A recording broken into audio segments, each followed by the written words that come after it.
Hi, everybody. This is Jennifer, and I'm back with an interesting episode of Conversations in Conscious Change. Well, today I am very happy to have a dear friend and a real great professional who I've had the pleasure of knowing, I think, for a good, how many years is it now, Mohammed? Since 2002. Since 2002. So But it let's does. keep that between us. And the best thing is this, that we actually have never ever forgotten to keep in touch with one another. So I think relationships Yes. go a long way. So, Yeah. ladies and gentlemen, today we have Mohamed Al Tajer joining us, a Bahraini national, and who calls himself a marketing advocate. We have had a lot of conversations, Mohammed and myself, over the years. And I have found something extremely interesting, which I'd like to share with all of you today. And possibly he's going to share how he goes about doing this stuff. A person who has had very senior positions with Wrigley, with Citibank, with banking, FMCG, and the whole nine yards. And I'll put in the show notes a bit of what Mohammed has actually been able to do. Today, he's a fellow of the Chartered Institute of Marketing for the United Kingdom, the first person from the GCC. So congratulations on that. Thank you very much. You're very welcome. So Mohammed, you've been with so many diverse industries. When I met you, you were in FMCG, the good old Wrigley's company. Okay, you've been with Procter and Gamble. You've been with banking. You've been with which other industries, if I've forgotten any? Airline, Airline. airlines, Okay, and now insurance as well. insurance, Yeah. and banking and finance. Now, I was looking at all of this, and I thought to myself, what is the singular thread that you weave through all these kinds of different industries, and yet can bring to them the most effective marketing? So I'd like you to shine a bit of light on that, because I'm extremely interested, and I'm quite sure many people out there, and you and me met when we were in recruitment. I was in recruitment, and I was helping you to find the next brilliant job for yourself, if you remember. Yeah. And I think the Citibank that I was very Yeah. honored to place you in. And you were there for how many years? I think 8 years or something. Almost 9, actually. This is the 9 years. longest stint. Yeah. Thank Oh. you very much for that. Which is amazing. But then again, it was very interesting to see how is it that when we are doing recruitment, it's very interesting that we actually will constantly tell the candidates, or companies would usually ask the recruiters to find somebody in marketing from a specific industry. Mm. And you have broken that rule. I'd like to know, how did you go about doing it? Because for me, It was not really, easy. I know. What mindset did you have to change? What did you Yeah. have to bring to the table? How did you convince people? For example, let's look at Citi. How did you convince people from Citibank? I mean, I did whatever I Yeah, did, that's an interesting but, one. but you actually had to go and talk to these people. So how do you go about shifting? And this is important. How do you go about shifting industries and yet maintaining that marketing amazing thread that goes across everything, where I know that you consider yourself to be a customer advocate, which for me sounds brilliant. So let's talk about that. Walk through me. Well, first of all, thank you very much, for the lovely introduction. I'm very much humbled. I hope I'm, 5% of what you described in the beginning. You are more than And, 100% of that. Now let's not be humble. Knowing you, you are extremely humble. So Thank you very much. I think before we start, I'm not into star sign or horoscopes, but just for a bit of information about me, which was I found intriguing, and my wife told me about this, and then when I read about it, it started to make sense somehow. My Chinese star sign is the monkey, and the monkey is very curious. And I remember before knowing this, like maybe, I don't know, 25 or 23 years ago, when I went to the UK with Unilever, as a secondee, the CEO of Unilever Arabia told me, Mohammed, because I was the first one to be exported from Arabia to the UK. It was the other way around. We used to import from the West. So, and he told me, don't screw it up, because you will be the first one. And if they like you, we will be sending more. But he said something which is stuck with me since then. He said, Mohammed, be like Curious George. And I didn't know who the hell was Curious George. And he was a monkey, actually. Then I found later on, many years ago, many years later, that he was a monkey and he was curious and he was asking questions as per the, the storytellers. Changing, and if we go, fast forward to City, at that time, Jenny, if you remember, banks wanted to basically to be more customer centric and customer oriented. And in terms of marketing, they were not known for marketing. And at that time, the companies or the sector which was known for marketing was the FMCG sector. Yes, that's right. And I'm glad that you had the eyes and to pick me up, because I was with Wrigley at that time in Germany, and, I think. And in Germany, yes. Germany, yes. And, yes, and basically you spoke about Citibank, and then the next thing is that I was heading marketing for the Middle East and Africa and Pakistan and City.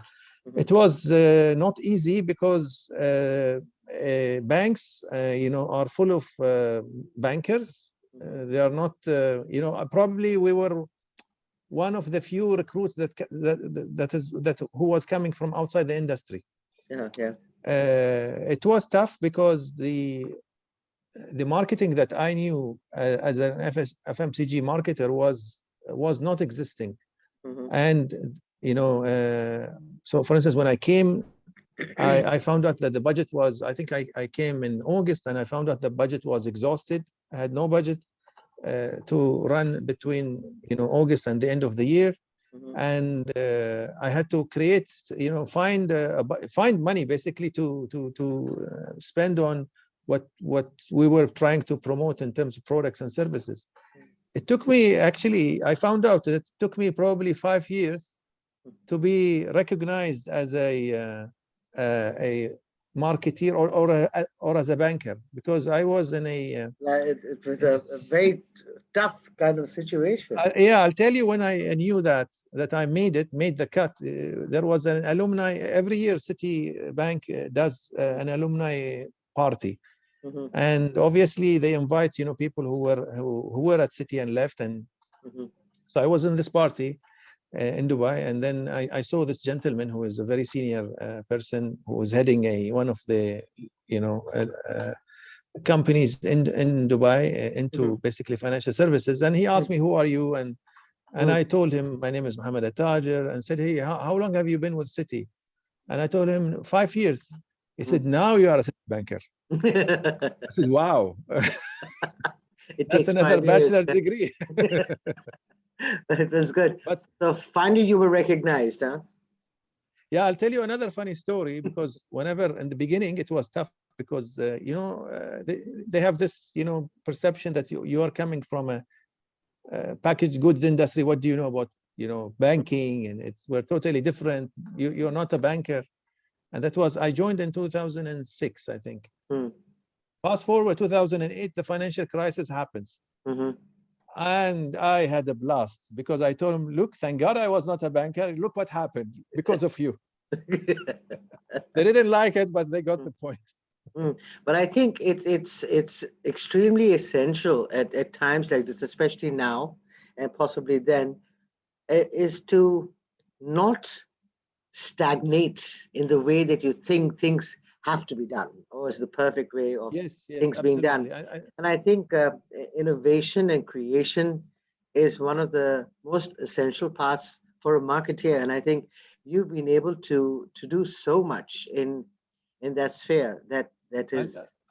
Yes, you're absolutely right. Actually, I was not the first batch of FMCG marketees who delved into banking. Probably I was maybe the second batch, because I have friends who went into other banks, and some made it, some did not make it, and left and went back to either FMCG business or. And I realized something, Jennifer, and this is something as an advice for everyone. I probably I did it by accident, but then I learned about it, and then I kind of it became at the back of my head that I should be always remembering this point, or this tip is always learn to unlearn. Learn to Absolutely. unlearn. Absolutely. Well, a And point well taken. Yeah. this is something I think. And it, my background is engineering. I did not study marketing at university. I've gained it by, so I had, and I worked, most of my colleagues did their degrees in marketing or business. So they were ahead of me in terms of and basically the theory of marketing, and I had to earn it the hard way. I had to learn But the thing faster. I is had to this, read. if I can just interrupt you there, they learned the theory, Yeah. but not the thing of actually creating glory as far as what it is that you put into concept and then actualize. Totally different. And I think it's very essential to have hands-on experience. And that's I why think I always question education. We need to have more hands-on approaches to anything that we're trying to teach anyone. It's not only from the books. I think the best thing that you can teach anyone in any sector or any profession or business is always to be curious, always to look outside, always to see what's happening not only in their industry.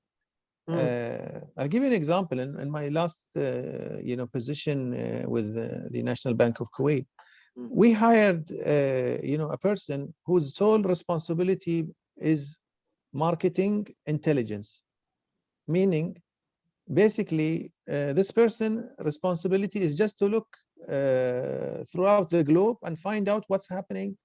And two mandates actually. One is what's happening in the financial services industry that we can steal shamelessly into the bank.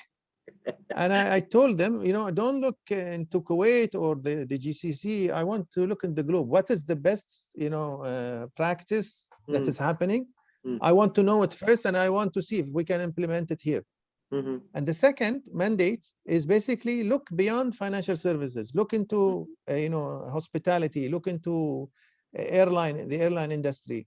That was before the pandemic, obviously, and learn, what can we do? Because, and this is something not that I've said it, I don't know who said it, but someone said, people need banking, not necessarily banks. And more and more, I've been into banking now for the last 15 years. I've seen that the products and services are being commoditized, like anything. You can compare banks now like telcos. Telcos have been struggling to keep up because voice revenue is gone through south, and they need to look into what's the next thing that they can monetize, and and the same thing with banks. Starting from vanilla products, that's no different. A current account is a current account, whether bank A, bank B, bank C. How do you create value? And then the concept of creating value, and the concept of testing. When I joined actually the industry, is that a product manager will just design a product, and then he gets the approvals from everyone, no testing done, nobody, the customer is absent from the equation, and then let's launch. If it works, great. If it doesn't work, just either shelve it or nobody. And you'll be spending the man hour, the advertising money, the whole thing, the technology teams, everybody, and you don't get the results. So exactly. So share with us about the customer advocate. How did you see that actually changed anything, and did it change anything that had an impact on the marketing that was being done? First of all, I've introduced market research. That was something that was not back then, was not available. And I remember I had, as I told you, zero budget when I came on board, let alone, to research anything. And why do we need to research? We know the customer. This is something that I've been hearing. I said, okay, you might know them by name, but you don't know whether they like what you're proposing or not. So one of the first things, and it came out of necessity because again, we don't have the budget, is basically we started testing online with our own customers. I know it was biased, and I told them, these are our customers. They will tell us nice things because they are our customers. They're happy with us. But I'd rather find out what they exactly, rather than not have zero feedback from anyone. And the beauty is that because also the digital analytics function was given to me, is that we found a way that when we ask any or we field any research, we'll get the result within 3 days, and we get 70% of the responses within 1 day, rather than giving it to an outside agency and waiting for 5 weeks. That was the standard time, So either wait 5 weeks, or you can get the result in maximum in 3 days. And everybody loved it. Yeah, it was, we created a department, Jennifer, which we call it research, out of nothing, based on that. Wonderful. That's really cool. So you get to have a feel of what your customers feel about the products and the services. Very essential. So can you tell us about when you went into Mohamed Al Tajer and you introduced something that was not done before? What was that? There was two things actually. One, we introduced a new card back then. It was a travel card, and coupled with a travel basically affiliate. It was Expedia at the time. To be honest, it was not my idea. I just came and the company and the team was in the midst of doing the development work, etc., etc. So that was unique. We helped to tweak it, but it was not my invention.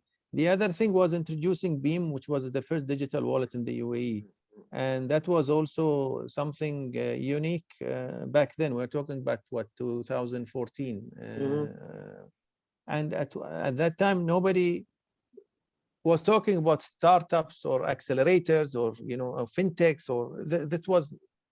These words were not there. Exactly. Yeah, exactly. So it was something very much unique and ahead of its time, I would say. But and the beauty, or as we know it now, it was the toughest part is to integrate because Beam was a company on its own actually, which Mohamed Al Tajer has acquired. So I was one of the team members who were responsible for the integration. Wonderful. And as you know, this is where most of the, I think there was some study which says 2/3 of integrations or mergers fail because of the different cultures. And we were risking that the cultures would not work. And we were working very closely with the founders of the company Beam to make sure that their promise to the customer is kind of fulfilled, protected, not overruled, because of we are a bigger company and we are the acquiring business. I think one of the things that when we're coming into any sort of merger or coming into any sort of partnership, and I've seen this over and over again, if one party thinks they know more than the other party, there's always going to be some kind of hiccup and confusion. So it's actually when you can see the value addition in both and you can complement one another, then only things can move forward. So if I was to ask you a question right now, Mohamed, about how do you perceive marketing now? And I know that you are very heavily involved with being a mentor. You've done a lot of work mentoring people. In fact, you've actually had mentoring in your blood, I think, from the time that you started working and you had any juniors reporting into you. It was your force of habit, quite honestly, to try and show them the ropes and actually handhold them and help them to achieve much better, which I really admire about you because I've actually been in the same sort of thing myself.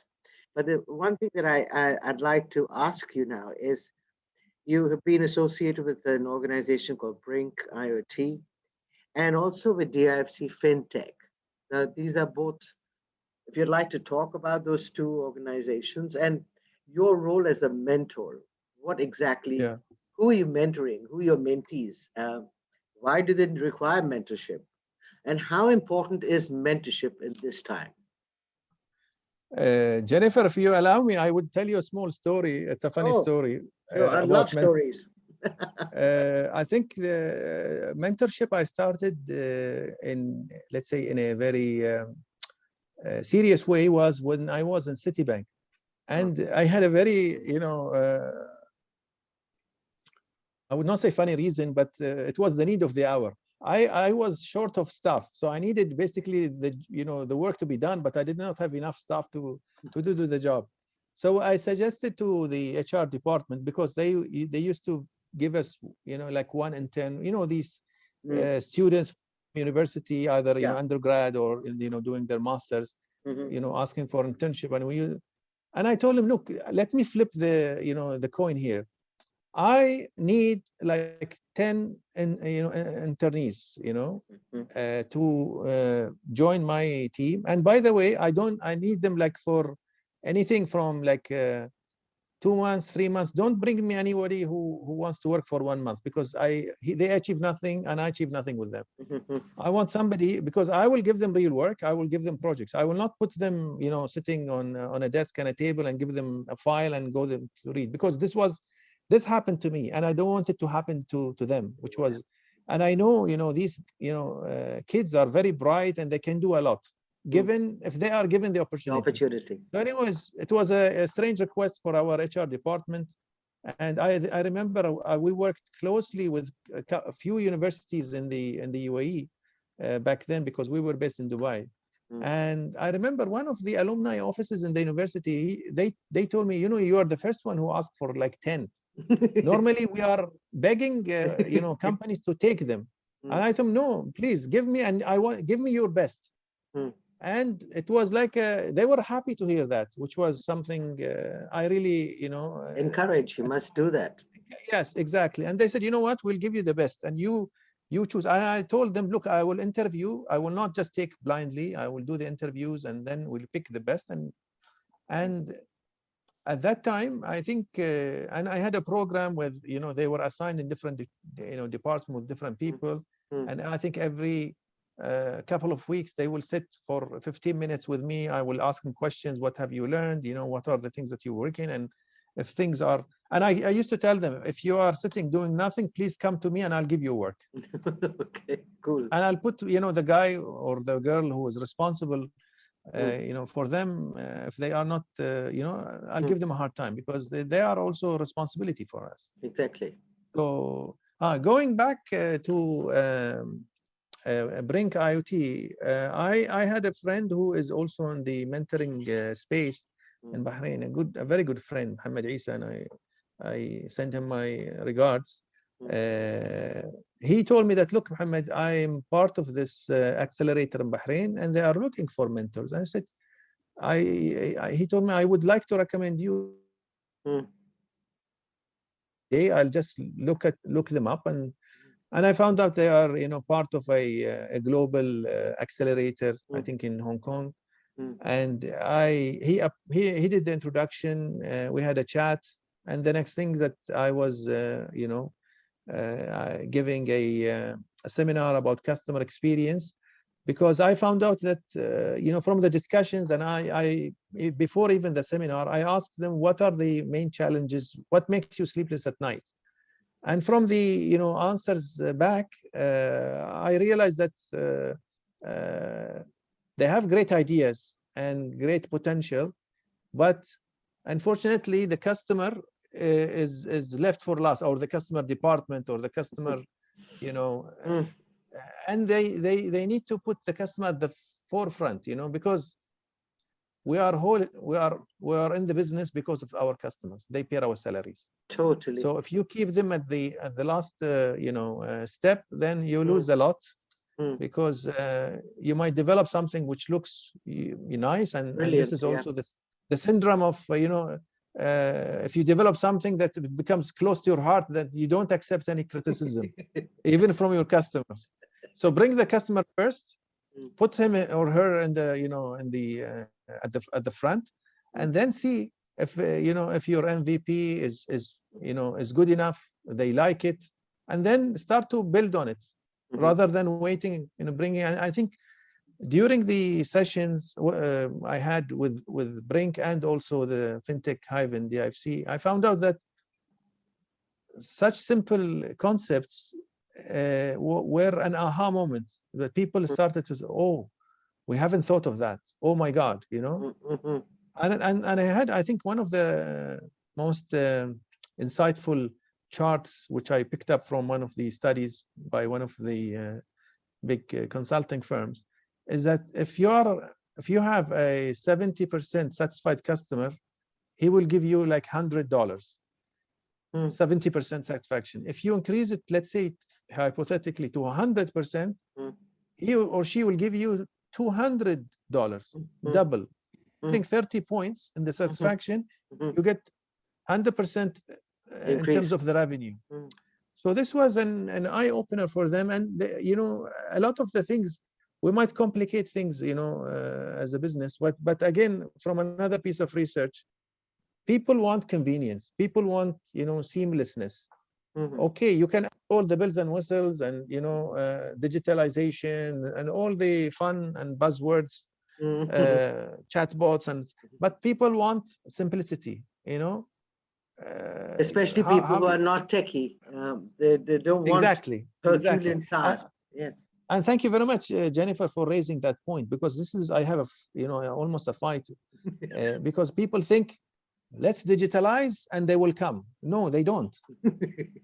People don't come because you are digital. It's expected now. It's hygiene. You need to do something more than just digitalizing your existing services. And that's also the trap that a lot of companies, especially established companies, banks included, is that they take an offline process or product and they make it digital. And people don't want that. No, I think the telecom industry as well, or the banking industry. I mean, you call and there's no interaction. It's now speak to so and so, and she is going to be your virtual assistant. All that is okay, but there has to be some sort of communication with the person if you require that. Yes. And I find that infuriating, to say the least, simply because either I have to go onto my laptop or I have to speak to a robot or whatever they are. One of the aha moment, I had also a slide on that, where people said, we understand the digitalization, we are fine with it, but we still need to have the opportunity to speak to a human being if we need to. Exactly.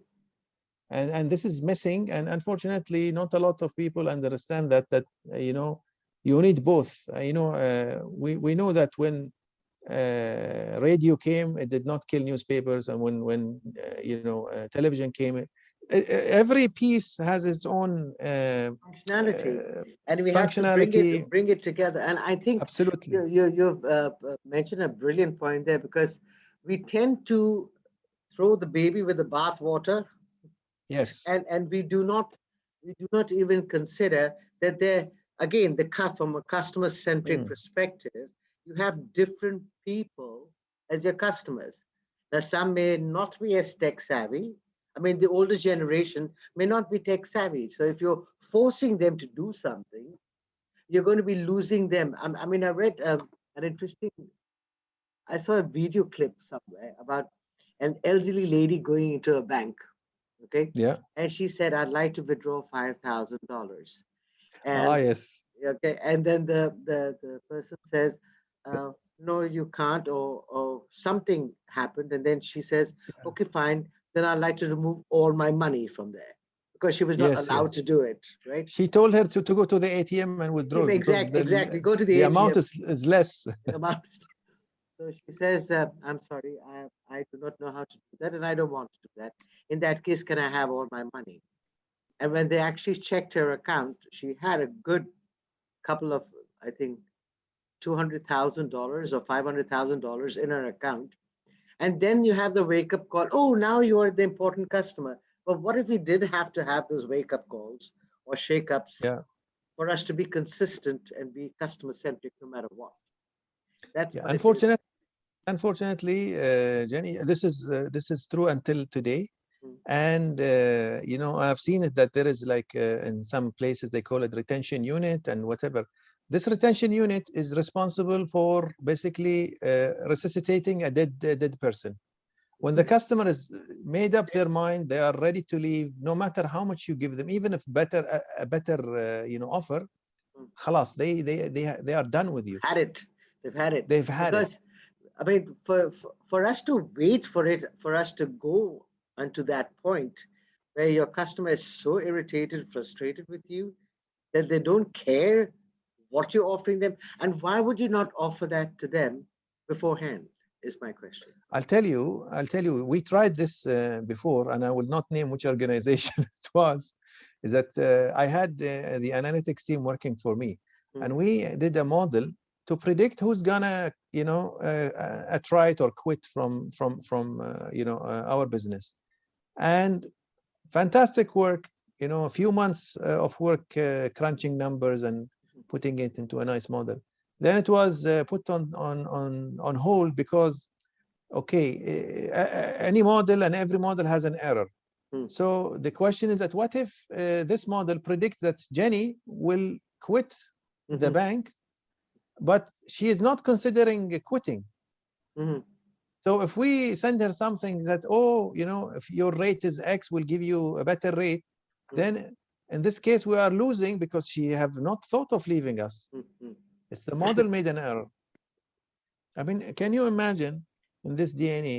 And one of the nicest thing I've heard recently from one of the people I follow, and I knew from City Days, Raja Minar, who's the CMO of Mastercard. He said that brands needs to be loyal to the customers, not the other way around. This customer Exactly. loyalty should be flipped on top of it.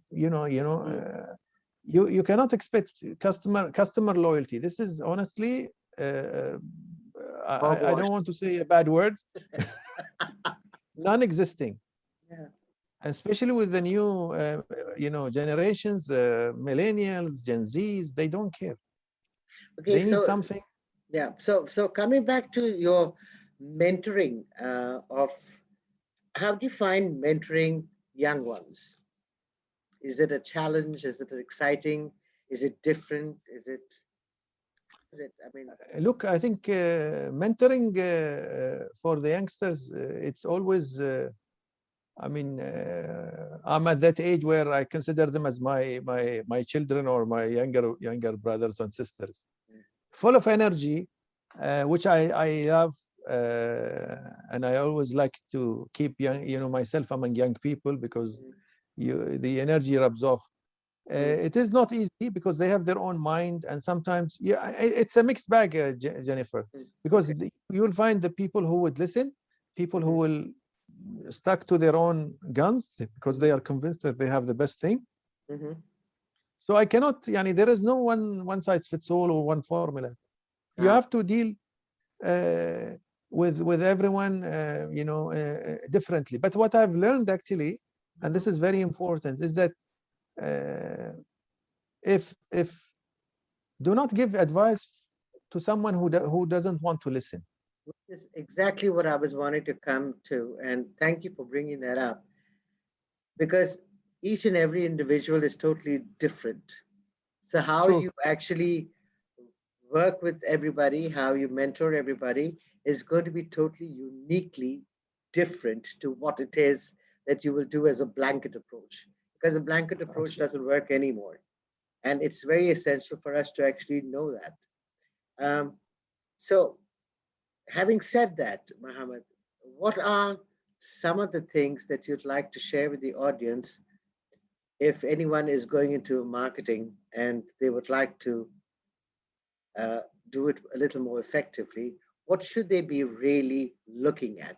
If you can give us around about 5 tips, if possible, um, so that Okay, we can actually. I think marketing now nowadays, and you're one of you know the good marketeers that are, and you have, I know that you have a a marketing eye or an eye for detail for marketing from the last 18 years or 20 years that we knew each other. I think first of all you have to have the passion for it. Mhm. In fact, this is Vital. universal for any Yeah. for any profession that you want to be in. You have to have the passion for it first of all. The marketing that I basically learned and knew when I first started my career in marketing when I joined Unilever Mhm. is totally different than what we are doing right now. Mhm. Today you need to be ahead of the game when it comes to understanding analytics Mhm.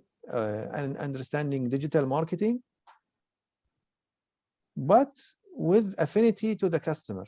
You need to also balance it out with the customer need, because I'll tell you, it's not, the customer is not a bunch of numbers, and unfortunately this is what people try to do. And this is with AI and machine learning that if somebody, like, if you I'll give you an example. Let's say you're running a loyalty program in one of the banks, or one of these food ordering apps. Mhm.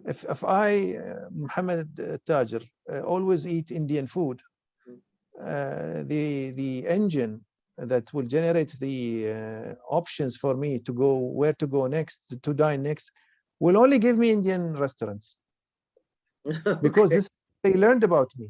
Mhm. They don't know, whether I would like to, try, or even suggest that, okay, why don't you, if you try Indian, maybe what's the next to Indian food? Maybe it's, I don't know, Sri Lankan food, or maybe Thai food because it's hot, or, Mhm. you know, Mhm. that level of sophistication is not there yet. Having said that, what I've seen, I think, which is unique, and this is part of their success, if I take it as an example, is, for instance, Netflix. Mhm. Netflix, the engine, Mhm. basically runs the analytics in real time. Mhm. And when you are flipping, between, the options, what do I feel like watching today? Mhm. They are doing that in real time, Mhm. and then they are giving you the matches with a percentage. They said, okay, this is Okay. Right. 95% matches your, because, well, you've seen a crime movie, and you've seen a travel show, and you're interested in cooking. Mhm. So combine the three. Okay, I'll give you a movie about the three together somehow. Interesting. Very interesting. Okay. What else? What else should we be looking at from a marketing perspective? If I was starting, I if I was starting yeah, something, what yes. do you suggest? I Analytics the is other important. Yeah, the other thing, I think, always keep an eye outside your industry. If you are a marketing person working for a bank, or for the food and beverage, you always look outside your industry, see what's happening, be curious, uh, Like George. like George, exactly. And don't I would say يعني be stuck in theory and what you have studied in the university, because unfortunately it's like That also was done there. research. I mean, exactly, if you ask any research person, they will tell you research is like looking in the mirror in your car. It looks backwards, it doesn't look forward. So Exactly. always,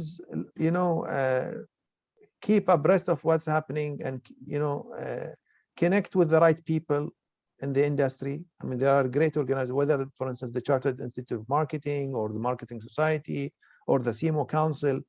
learn what's happening, especially from these big guys that have been there and has been successful in their careers, and at the prime of their careers. You need to always, rub off with the shoulders with these people. Okay. They will happily give you advice whenever they are free, and they can basically, they like mentoring, or and actually I get such requests on LinkedIn. People from, I don't know, last I think week I've got a request from somebody who wanted me to answer questions because they had an assignment at university on marketing, and they wanted to ask about what's trending right now in marketing, what should we look at, what are the challenges, Wonderful. etc. Wonderful. Yeah, I mean, these act of random kindness helps a lot. And I always say, always pay it forward. This is something I learned from my wife and from my mother-in-law. Always pay it forward. It will come. Absolutely. Karma. I need to ask you another question, and this may be totally off the wicket here, but it's, what if you have a young person or a person in your team or a person that you have that has worked with you who has this amazing, brilliant idea and would like to move with it and move forward with it, but is being limited? How would you deal with the person who's brilliant on your team or outside your team, or in college or in school or anywhere, or as one of your mentees who has an amazing idea? What is the usual consensus of people when they have someone who's that brilliant? Do they think, and I'm going to just give you a couple of suggestions here, do they think that he doesn't know what he's doing? Or do they think that, I mean, come on, he's a kid, he has no idea, or and brush him away? Or do they think, who does he think he is anyway? I mean, he hasn't got any years of experience. So, with a situation of that sort, how would you tackle it, Mohammed? Okay. This actually happened in most of the places that I've worked for, especially with those newcomers who enter in, normally every organization has this management trainee scheme, basically recruiting the brightest and graduates from B school or engineering school or whatever school, basically to join a program to where at the end of the program they will be appointed in one of the departments Yeah, within the yeah. organization. So I always try to shield them, because I mean, I love people who have ideas and want to test. So I always give them tips on how to do it politically correct, because I know innovation and this Short is a human down. exactly. And Jenny, it's also human psychology. Anything new will be resisted. Anything that disrupts or questions the status quo, you will find 100 people who will fight you to prove you that it is wrong and we should kill it. So I think my role. Yeah, my question is that, how is that helping them, us, or the complete transition and transformation of what can be better? So, Okay, I think each organization should have a formal, basically, I would not say call it a function or a department, but there should be a sponsor for innovation. Now, innovation could come from anyone. I think, yeah, Not only, the youngsters, or, it could come from anyone and everyone. So there should be, and I remember 20 years ago, or maybe, earlier, I read an article about pharmaceutical companies. 1/3, Jennifer, of the cost, basically, of a pharmaceutical company is docked against research and development, R&D. And I remember very vividly that to develop any drug, it might take you up till 10 years, and it can cost you $1 billion. So imagine if you are in year 8 testing this drug or medicine, and you find out that it has fatal side effects. Then all these years of 8 years that you've spent go down the are drain. gone down the drain, and the budgets. But in reality, no, it's not. It's like Edison. I learned 1,000 way of not to do it when he exactly this, like pick up, for instance, Google glasses, which failed. For sure, that learning going to create something basically else. was transferred. Yeah, and I remember 3 weeks ago I fielded an online poll on LinkedIn, and I asked the people, my followers, and where do you learn the most? Is it from success or from failures? And 85% said from failure, 15% from success. And some people in the comments, they mentioned it doesn't matter who failure or success, provided that you reflect on success or failures, which is a brilliant answer. But again, if you don't provide that environment for people to fail, people will be scared to try any new things, and unfortunately your organization will die. And in my current role, I mean my previous role with the National Bank of Kuwait, I actually excuse me, took a percentage of my budget and kept it for innovation. This was unheard of, by the way.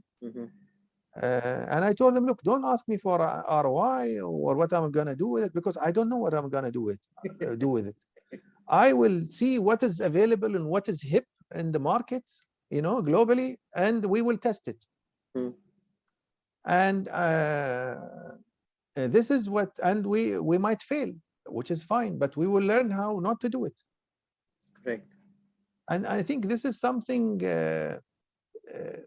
difficult for companies, or some companies, to grasp or handle, especially when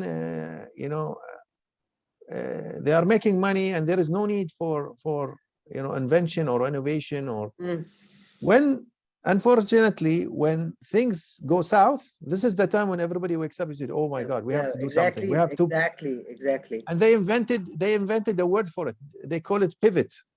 We have to pivot the business. I actually have been reading a lot of pivoting going on. You're right. No. Any email, have you learned to pivot your business? Hello. Yeah. We've been pivoting till the cows come home, and way back. Yeah. So yes, interesting. So Mohamed, I'd like you to tell our audience what 3 things that they should not do from a marketing perspective. What are the 3 things that is fatal? 3 things? That there are quite a few, I know. You can say more than that. But what I'm saying is bringing the antiquated, the old way of functioning, okay, could be one of them. But yeah, let us hear what are the 3 things that are absolutely a detriment to growing up. I think what comes straight to my mind is they should not stop trying. Okay. So the opposite, they should always keep trying. They should not stop challenging the status quo. And the third one is they should not stop dreaming. Yes. And I remember, I think knowledge, I think this is Einstein, one of these quotes. I don't know if it's his quote or not, but I think we have a lot of knowledge, but we have little, inspiration and dreaming. So, or imagination. Okay, the right word is imagination. Yes. Never stop imagining. Never stop imagining.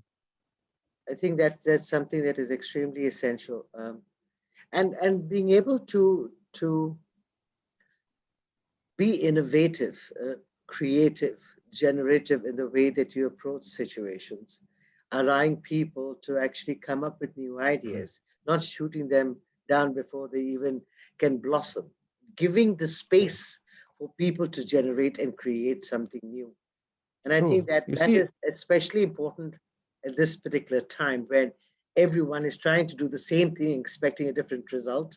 It's ridiculous. yes, yes. Uh, And or I'm sure.